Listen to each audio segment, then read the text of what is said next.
Reese's peanut butter cups are the greatest, but let me play devil's advocate here. Let's see. So, no, that's a good thing. That's definitely not a problem. Reese's, you did it. You stumped this charming devil.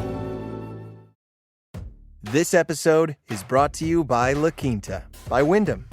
Wherever your work takes you, you know it's going to be a good time because you're staying at La Quinta by Wyndham. They have free breakfast, fully equipped gyms, and free high-speed Wi-Fi to help you take care of any last-minute business or help keep you in the know on all things sports. Tonight, La Quinta. Tomorrow, you triumph. Book your stay today at lq.com.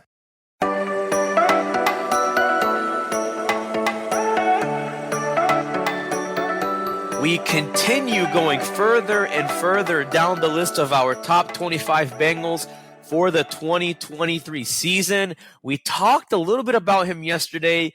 We're going to talk a whole lot about him some more today, and that is Dax Hill, number 23 on our list. And again, I've said it before, I'll say it again. He is not number 23 on the list because of his jersey number. Yes, it's a coincidence. I promise that was not intentionally planned. We had an aggregated system where we voted on the top 25 and just happened to fall that way, be that as it may. But we're going to talk about him, more about what he could have done to get ranked higher, if he's in the right spot, in contrast to other guys on the list, and much more to talk about on this podcast. Welcome into another top 25 edition of the Strictly Stripes podcast. Mohammad Ahmad here with you alongside Andrew Gillis and Mike Niziolek. And we are going to read one of our responses later on the podcast. But if you want to tell us why you're a Bengals fan so we can read your response on this podcast, you can go to strictlystripes.com and you'll see a link that says, why I'm a Bengals fan. Tell us your story. Click on it. Fill it out. If it's easier, you can email us instead at stripes@cleveland.com. We've been getting a lot of responses. We're going to be sharing a couple every week for the next couple of weeks. We shared our first one on Tuesday. It was actually a really good one, too. And I think this one's going to be just as good, if not better, that we're going to read to you later. So make sure you fill out that form or email us if it's easier. So Dax Hill, number 23. I know when we talked about him yesterday on our last discussion, for those who missed it, we said, okay, him against Myles Murphy, like, should he be ranked higher than Myles Murphy, lower than Myles Murphy? We had some differing opinions on that. But I think the bigger question is, with, Dax Hill at number 23, is that too low of a ranking? Like, could he have maybe been inside of the top 20? Could he be at, 21, 22? Like, could there have been an argument for that? And if not, why do you guys think of that? Either of you guys can go first. I mean, I think, the argument to kind of put him, in that top 20, like you're saying, I think that's a little too far gone just because, this is a little bit, similar to the Myles Murphy thing. I think, obviously you can feel good about where he's at. Obviously you can feel, good that coaches are kind of hyping him up and coaches are saying, we expect big things from him. And, coaches can give you coach speak, but, a lot of them have kind of indicated that they feel good. And I think also their actions have kind of indicated that they feel comfortable with him. I mean, you don't go into a year with, Nick Scott, who's coming over with 1 year starting experience and a rookie along with Dax Hill if you didn't think Dax Hill was going to be a contributor. So I think, the Bengals are looking for good things from him and that's important. But again, you're talking about a guy who didn't really play a lot last year and frankly, he didn't really play a lot at the position he's going to have to play this year. So that's just a tough thing to say, oh, this dude is going to be a guaranteed contributor or, oh, this dude is going to be, XYZ. I just think it's really, really hard to kind of make a case for him, over some other guys. You think of even a Nick Scott who has performed well in the league. I know he hasn't played for the Bengals. It's just kind of hard to make that case. So, yeah, I think, Dax Hill has the potential, if we do this list, a year from now, I think, Dax Hill kind of has that potential to be, probably in the top half of this list. I just don't think that, there's really any case right now to put him up high.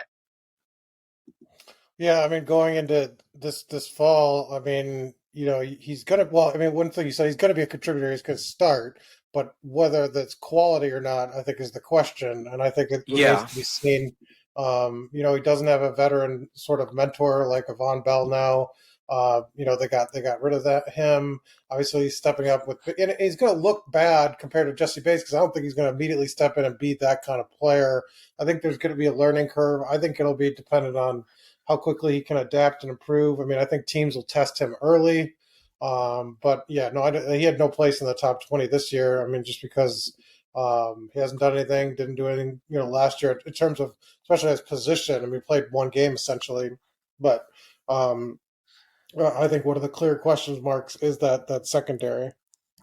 So, like, and one of the other question marks, going back to the one you mentioned like a few seconds ago, is like, him being a starter, like how much does that play into it? And that's kind of what I was thinking. And I don't know how much like you guys thought about that when, you were making your respective top 25 list before we got the final one that we aggregated. Cause like for me, I mentioned it yesterday, I had him at 23, like, which is where he is on the list.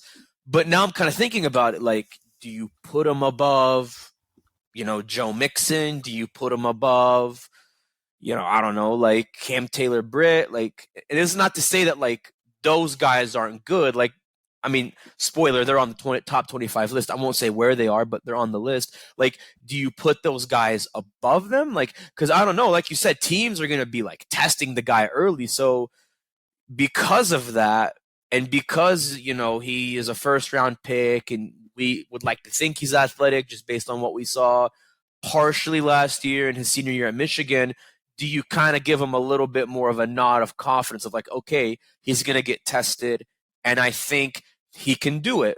But I guess because of that uncertainty, it's hard to say. Like, yeah, he is going to have more of a role than Evan McPherson, but we know Evan McPherson's good. We know what he's done in 2 seasons, especially like his last 2 postseasons he's played in.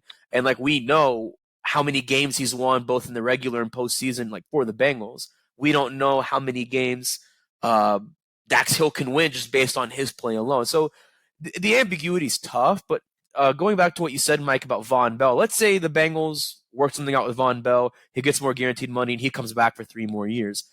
Do you rate him not like in the top 20, I don't think, but do you put him at like 21, 22? Like, do you give him a little bit more of a consideration there? And Andrew, I want your thoughts on that too. No, it was more just that I think that he would have an easier path to success, that he'd have somebody to sort of help guide him a little more, somebody that has experience within the defense. I think just having a whole new battery at safety just makes it that much more difficult. I don't necessarily think it makes him higher up, because I think there's talent involved as well. So, I was comfortable with the spot sort of no matter what. But, I just think it would make it an easier season for him in terms of what the expectations are and things like that.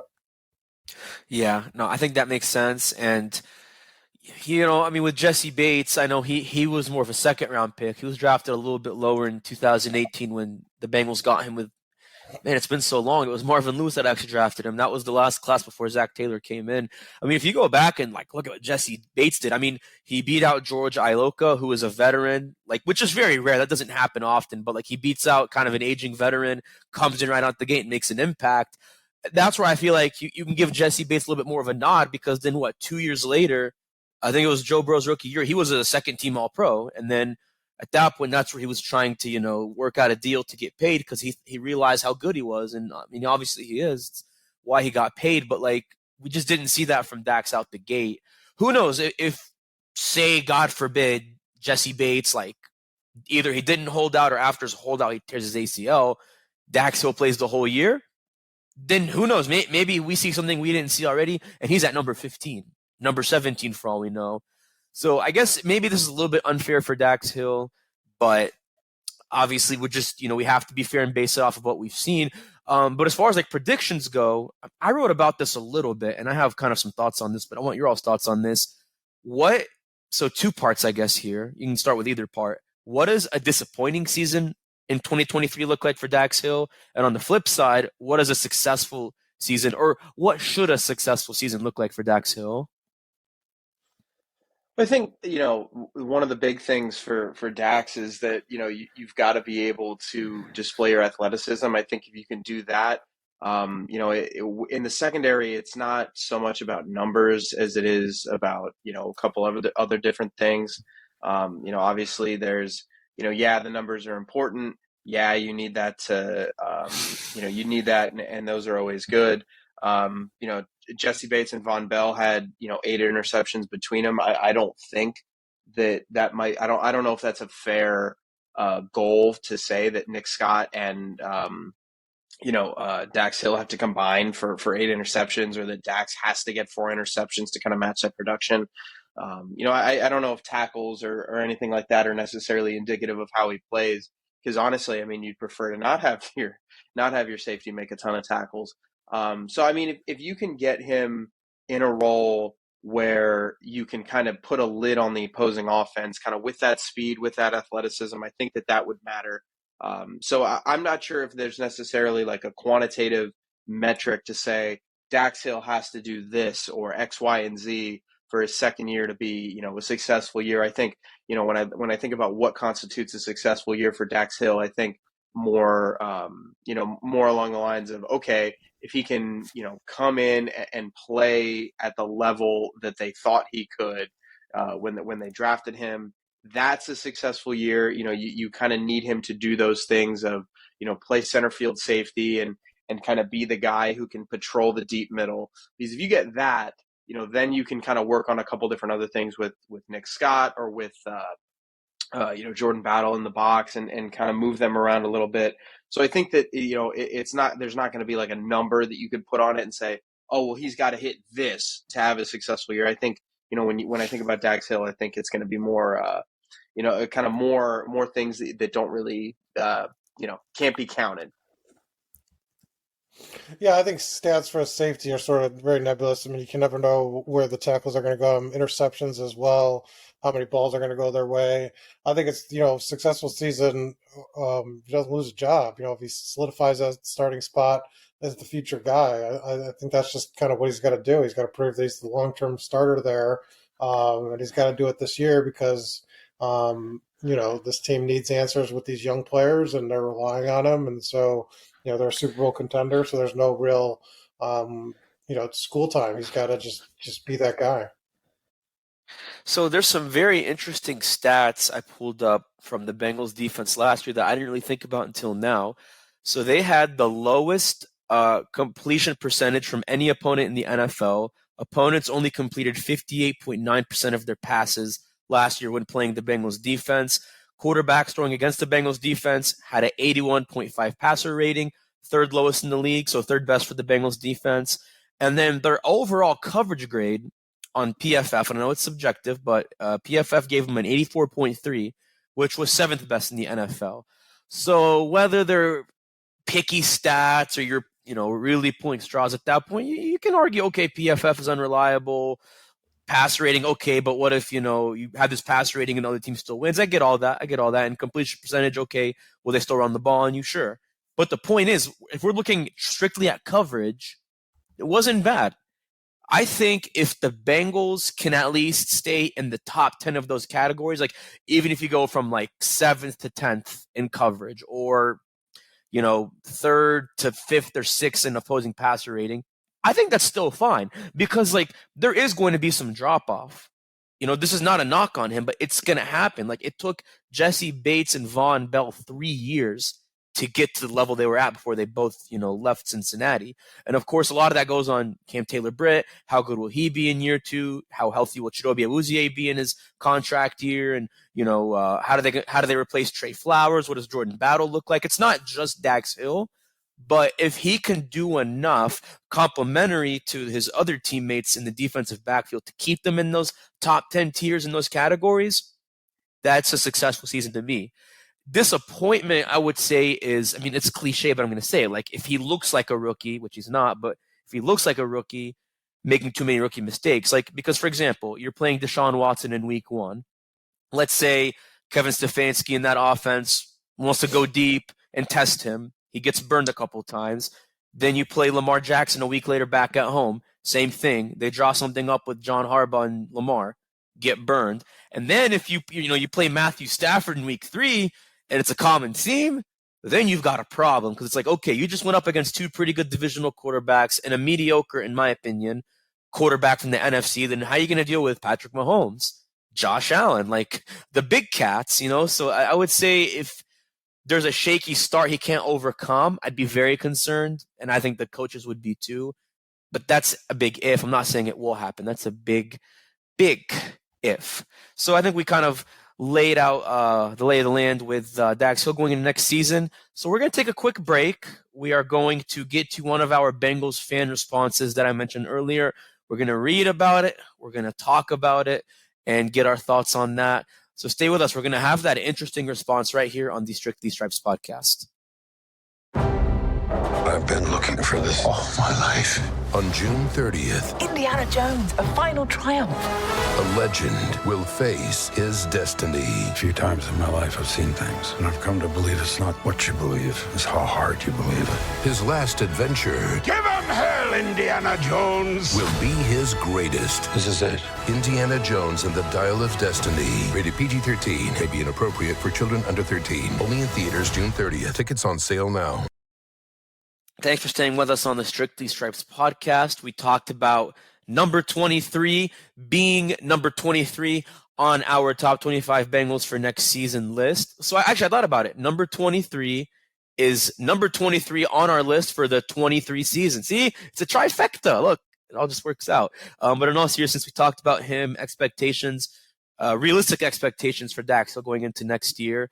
Before we talk about one of our colorful Bengals fan responses, we want to remind you all to sign up for our Strictly Stripes newsletter, which is free in your inbox every morning during the week. And you do that by going to cleveland.com/newsletters. Very easy and quick to sign up.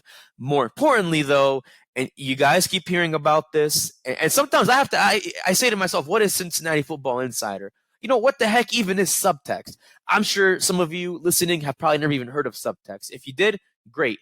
If not, Andrew, can you just explain to people what the heck subtext is and why they are just missing out by not being signed up for Cincinnati Football Insider? Yeah, I mean, it's a great time to sign up for Subtext. It's one of those things where, I frankly didn't really know what it was. Basically what it is, you're going to text your name to 513-949-4147. And basically what you're going to do is once you send that, you're going to get everything you could ask for when it comes to the Cincinnati Bengals sent right to your phone. You don't have to worry about Twitter. You don't have to worry about scrolling through Instagram or going whatever. It's just going to get sent right to your phone from us. We're going to send you text from the practice field. We're going to give you updates there from the locker room, from transactions. We're going to give you our thoughts on a story we wrote, thoughts on pretty much anything going on with the Cincinnati Bengals. It's going to be, it's going to be something where anything you need to know about it, it's going to get sent right to your phone. It's very cheap to sign up. It's very easy to quit if you don't like it. It's just one of those things where, again, like I've said before, you get to cut the line on Twitter. You don't have to deal with all the hoopla going on over there. So, it's just always a good time to sign up and, kind of hear from us first what's going on with the Bengals and kind of learn from us what we think of the team. Amen to that, my friend. Amen to that. Make sure you sign up like Andrew said, because it's a party and it's a lot of fun. So if you want to be a part of the party, make sure you sign up. All right, so I'm going to read our second of many Bengals fan responses that we've gotten so far. So here we go. This is from Brandon Wingate. Okay, Brandon, here we go. For starters, I live in the greater Cincinnati area on the Indiana side of the state line, so location plays a big factor. Okay, so I'm assuming Lawrenceburg, so shout out to Drew Chrisman, Lawrenceburg native. The biggest factor for me was my father. Even in the very bleak 90s, he spent every Sunday during football season yelling at the TV, expecting a dub. Born in 86, I saw this and was always a Bengals fan. But in 2003, when we actually won 8 games for the first time in my memory, and then the playoffs in 2005 when Palmer went down, I was hooked. From then, I bled orange and black. More than a game, it was what my father and I bonded over the most. My only regret is he passed away Christmas 2019. May he rest in peace. He never got to see the Joe Burrow era, although he did say after watching LSU play that season, quote, "They better draft Joe Burrow. He's never out of a game," end quote. Thank you. Sincerely, Brandon Wingate, all caps with 6 exclamation marks. Hooday. Very passionate, very colorful, just like the one we read on Tuesday. I like these responses.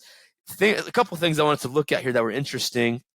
So he mentioned 2005 when the Bengals made the playoffs for the first time in 15 seasons. since 1991, which was when Paul Brown passed away. So, yeah, they make it to the playoffs. And I'm sure you guys know this. Carson Palmer, 3 plays in on their first drive, throws to Chris Henry, may he rest in peace. And then Palmer literally tears his ACL, and John Kitna comes in, who ironically I think is the head coach at Lakota East High School in Cincinnati. So then John Kitna comes in, and the game was pretty much over before it started. Do you guys remember that game? Did you all watch that game when it happened? Yeah, That I playoff game? actually do remember. Yeah, I do remember that. I remember thinking at the time it was a dirty play. So I you actually thought it was a dirty play? Yeah, I remember kind of thinking. I would have to look back, and maybe that was just my 9-year-old brain or whatever. But I remember thinking at the time I didn't like the hit. I didn't think it was a good hit. Now that was the first in the Steelers playoff run, if I'm not mistaken, right? They beat they beat Cincinnati, and then they went on the road and beat Indianapolis, I think, the next week, right? Yeah, they went to Indianapolis. Yeah, Mike Vanderjagt missed that field goal. Yeah, that was the game where the Steelers won at the very end. That I remember that game. I think honestly more because of the Steelers run, just because if I don't have this mixed up, I think that was the playoff game where the Steelers put the bus in with a minute left in the game trying to score a game-winning touchdown, and he fumbled. And one of the Colts DBs picked it up and ran it back to midfield, and then Vanderjagt missed a 40-yard kick by 500 yards. And I remember that more than I remember the Bengals game specifically. I remember Palmer getting hurt, and then I remember the Steelers in the divisional round. So I have a little bit of a file on that. Yeah, what about you, Mike? Do you remember that? You would have been a little older than us. I'm sure you probably remember it. I mean, I remember it. I didn't watch it live, so no. I mean, I remember there was a big discussion about it. I mean, those hits were essentially taken out of the game.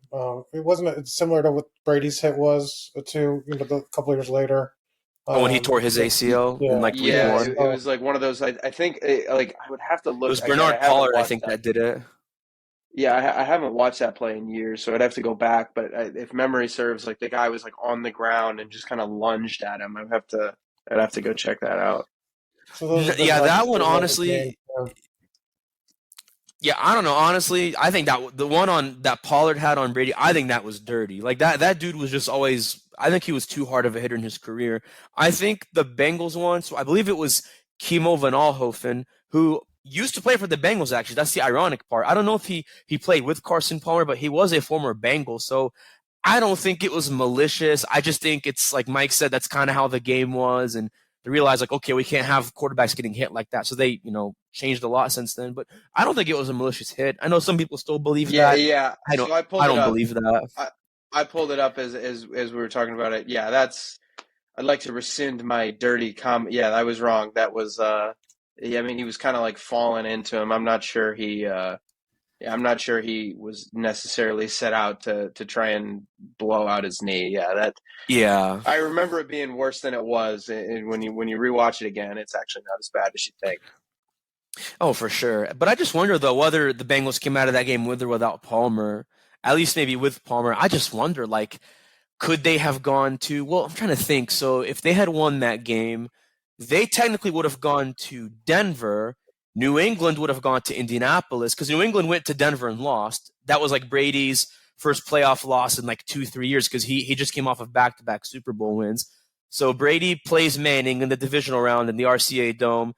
Bengals go to Denver. They face Jake the Snake Plummer, who I still love that name. I think, we could have easily had a Bengals versus Colts/Patriots AFC Championship. And if you think about it, if the Patriots went and upset Manning and the Bengals go and upset Denver, you could have had a Tom Brady versus the Bengals in the AFC Championship. I mean, it's crazy. And I think that would have been hard because you're talking about two major upsets. Indy was the best team in the NFL that year. They were 14-2. I think Manning won MVP that year. He won one of his MVPs, or maybe it was someone else, but he had just been coming off of an MVP a year or two before that, if he didn't win it that year. And Cincinnati, they're playing a good Denver team that I think kind of shocked a lot of people that year with how good they were.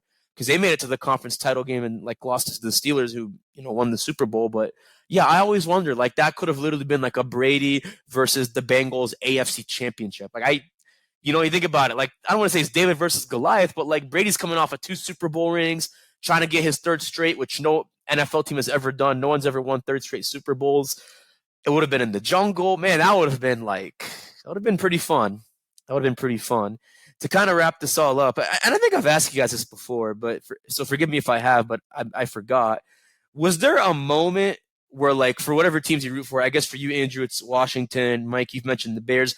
Was there a moment where you were like, okay, I'm a Bears fan now, or I'm a Washington fan now, or were you guys just indoctrinated by your families into either team?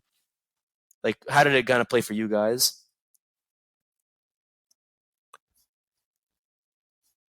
I mean, for me, it was just, I grew up in the DC area, so I don't really remember there being a moment or there kind of being a, moment or a thing or a player or anything. I think I just kind of always just was a huge fan. I don't really remember, thinking, hey, now I'm a fan of, I'm a fan. Like I just kind of always really was. I don't remember there being a specific like moment in time or anything.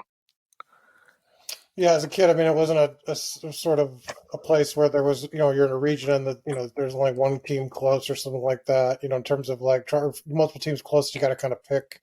If you grow up in Chicago, you tend to grow up a Bears fan, but a lot of years ago. So I got to ask you more later about the whole White Sox Cubs dynamic, because that's so interesting, because you mentioned that a few weeks ago on the pod. Yeah, I mean, for me, so it's kind of a little bit of both. Like, I grew up in Lexington, Kentucky, which is an hour south of Cincinnati. So, you could pretty much say, like, Lexington is 80% Bengals country. Louisville, it's a little dicey because you're also, like, close to Indianapolis. I think Louisville's more 60-40, like 60 Bengals, 40 Colts.